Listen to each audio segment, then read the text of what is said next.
Hi സുഹൃത്തുക്കളെ, നമസ്കാരം. ഉമ്മർ പിന്നീരാണ്.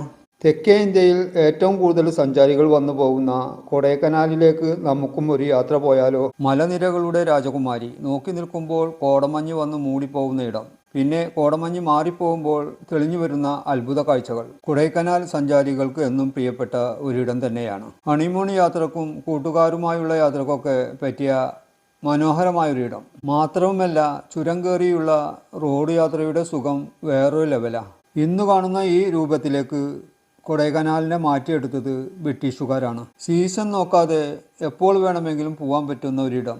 കാഴ്ചകളുടെ ചെറുപൂരം തന്നെയാണ് കൊടൈക്കനാൽ നമുക്കായി ഒരുക്കുന്നത്. കൊടൈക്കനാലിലെ season time March, April, May, June മാസങ്ങളിലാണ്. സീസൺ ടൈമിൽ വെക്കേഷൻ കൂടി ആകുമ്പോൾ ആളുകളുടെ എണ്ണം ധാരാളം കൂടും. ആ സമയങ്ങളിലൊക്കെ യാത്ര ചെയ്യാൻ ഉദ്ദേശിക്കുന്നവർ റൂം മുൻകൂട്ടി ബുക്ക് ചെയ്യണം, അല്ലെങ്കിൽ റൂമിന് പ്രയാസമായി വരും. മാത്രവുമല്ല, എല്ലാത്തിനും അല്പം റേറ്റ് കൂടുതലുമായിരിക്കും. വർക്കിംഗ് ഡേകളിൽ പോവുകയാണെങ്കിൽ തിരക്ക് കുറയും.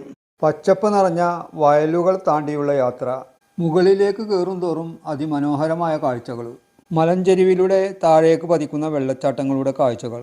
റോഡിൻ്റെ പല ഭാഗങ്ങളിലും ഇത്തരത്തിലുള്ള മനോഹരമായ വെള്ളച്ചാട്ടങ്ങൾ നമുക്ക് കാണാൻ കഴിയും. വ്യൂ പോയിന്റുകളിൽ വണ്ടി നിർത്തി സുന്ദരമായ താഴ്വരകളുടെ കാഴ്ചകൾ കണ്ടുകൊണ്ടിരിക്കുമ്പോൾ തണുത്ത പർവ്വതക്കാറ്റ് നമ്മെ തഴുകിക്കൊണ്ടേയിരിക്കും. രസകരമായൊരു ത്രില്ലിങ് തന്നെയാണത്. ചുരം കയറും തോറും വണ്ടി നിർത്തി കാഴ്ചകൾ കാണാൻ തോന്നും. അത്രയും മനോഹരമായ കാഴ്ചകളാണ് നമ്മൾ കണ്ടുകൊണ്ടിരിക്കുന്നത്. ഈ ശാന്തസുന്ദരമായ സ്ഥലത്ത് ഇറങ്ങി നിന്ന് ഈ സുന്ദരമായ കാഴ്ചകൾ കാണാൻ നമ്മെ സ്വീകരിക്കാൻ ഇവർ കാത്തു നിൽപ്പാണ്. ഇത്തരത്തിലുള്ള സ്ഥലത്തൊക്കെ എത്തിക്കഴിഞ്ഞാൽ മനോഹരമായ കാഴ്ചകളൊക്കെ കണ്ട് ഫുഡ് എന്തെങ്കിലുമൊക്കെ കഴിച്ച് അവിടെ അല്പനേരം ഇരിക്കാനൊക്കെ തോന്നിപ്പോവും.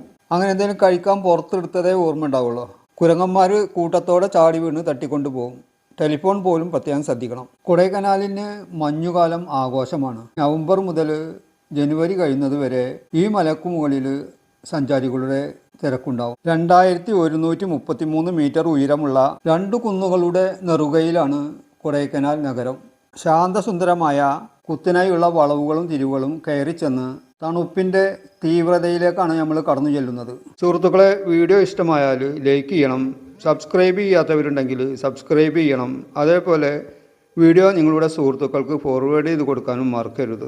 ഉയർന്നു നിൽക്കുന്ന പൈൻ മരങ്ങൾ, അക്കേഷ്യ, സുഗന്ധമുള്ള മഗ്നോളികൾ എന്നിവ പ്രകൃതി സൗന്ദര്യത്തിൻ്റെ ചിത്രം വരക്കുന്നു.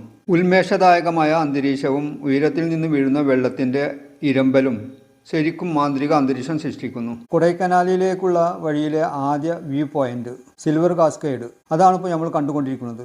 80 അടി ഉയരത്തിൽ നിന്ന് പതിക്കുന്ന വെള്ളച്ചാട്ടം. കൊടൈക്കനാൽ ടൂറിൻ്റെ സ്റ്റാർട്ടിംഗ് പോയിൻ്റാണ് ഈ മനോഹരമായ വെള്ളച്ചാട്ടം. രസകരമായ ഈ വെള്ളച്ചാട്ടം എത്ര നിന്ന് കണ്ടാലും മതി വരില്ല. ഇവിടെ നിന്ന് 6 കിലോമീറ്റർ ദൂരമുള്ള കൊടൈ പട്ടണത്തിലേക്ക് ഞങ്ങൾ നീങ്ങി. നമ്മുടെ നാട്ടിൽ വേനൽക്കാലം കൊടുമ്പിരി കൊള്ളുമ്പോൾ കൊടൈക്കനാലിൽ കൊടും തണുപ്പിൻ്റെ ദിനങ്ങളായിരിക്കും.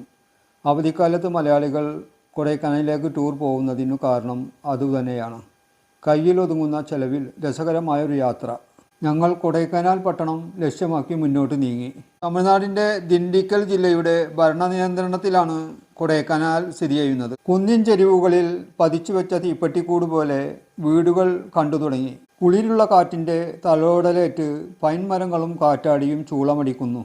കൊടൈക്കനാലിലേക്ക് ചെന്ന് കയറുമ്പോൾ പ്രകൃതിയൊരുക്കുന്ന ഈ വരവേൽപ്പ് പറഞ്ഞറിയിക്കാനാവാത്ത സുഖം തന്നെയാണ്. വൈകുന്നേരം 4:30 മണിക്കാണ് ഞങ്ങൾ കൊടൈക്കനാലിൽ എത്തിച്ചേർന്നത്. ആദ്യം ഞങ്ങൾ താമസിക്കാനുള്ള സൗകര്യമാണ് നോക്കിയത്.